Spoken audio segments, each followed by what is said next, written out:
We will slowly recover from the shock of what will happen to all companies, online and offline, with the opening of ONPASSIVE to the world. We stopped off at social media platforms like Facebook. Like all the rest of these platforms, the way they have been making money is that they are selling the personal data of their clients to the highest bidder. We have done that for decades.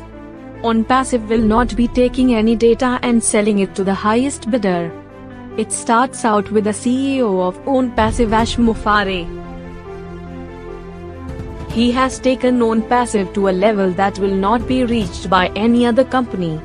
What a disruption of what we have been doing for decades upon decades. Now this man of integrity, we now must compete against. It is not fair, but it will be fair to the users of our products. For decades we have formed a monopoly on all the products that our users have been using. Now there's competition. The competition lies in our competing against other companies using and selling the products that ONPASSIVE is marketing, only their products are better. The difference is that our business models have been surpassed by ONPASSIVE's business model. ONPASSIVE is a privately held company. Ash Mufareh is sharing his wealth with the founders in ONPASSIVE. That's extraordinary. We are stuck. We are going to see many other social media platforms disappear, because why would someone want to be a part of something that would have their personal data sold and their privacy exposed to strangers? ONPASSIVE has its own data center. It has a social platform that is at no cost to its users. It is called ONET. ONET is going to overpower those other social media platforms, creating a company unselfishly the way Ash Mufareh has structured ONPASSIVE to be brilliant.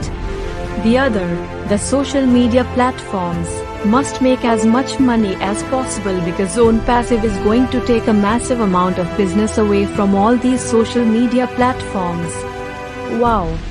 Now, what about the video conferencing that is number one called Zoom?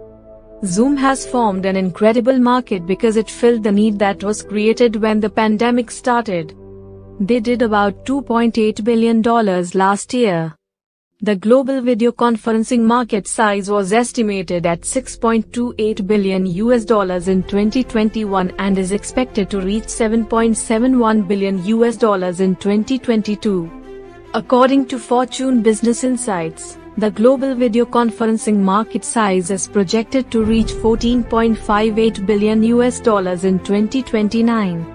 We were sitting back and saying, wow, what an incredible source of income. No one would ever be able to even approach what Zoom is doing. But we, CEOs, saw the flaws in Zoom.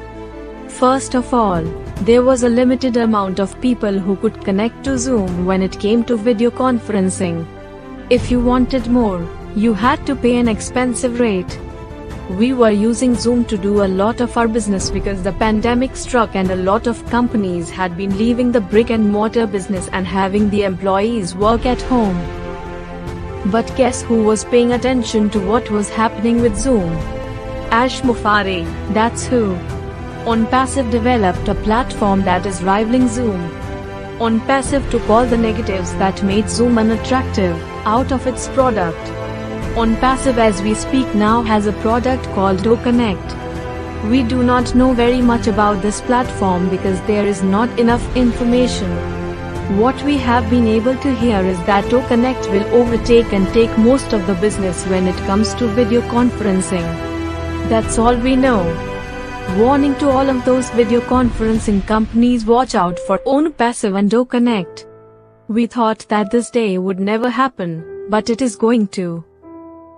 Is it too late to be a founder of ONPASSIVE? We heard that it is too late, but ONPASSIVE will open its doors to customers and resellers.